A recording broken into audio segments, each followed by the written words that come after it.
Me இந்த பீச்சில் நீ சில மக்களை பார்த்தியா? சிரிச்சுக்கிட்டே இருந்தாங்க. எதுக்கு Joe?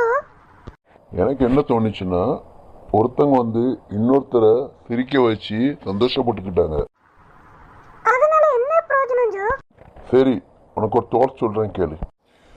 Whoever is happy will make other happy too. இதுக்கு அர்த்தம் சந்தோஷமா இருங்க, அப்படிதானே ஜோ? அப்படி கூட சொல்லிக்கிடலாமே. நான் அதை தமிழ் டிரான்ஸ்லேட் பண்ணி சொல்றேன்.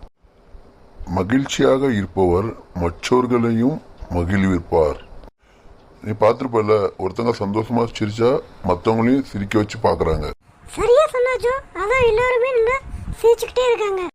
நல்லா சிரிச்சுக்கிட்டு சந்தோஷமா இருந்தா நம்ம உடலும் ஆரோக்கியமா இருக்கும். சரியா புரிஞ்சுக்கிட்டோமே. நண்பர்களே, நீங்களும்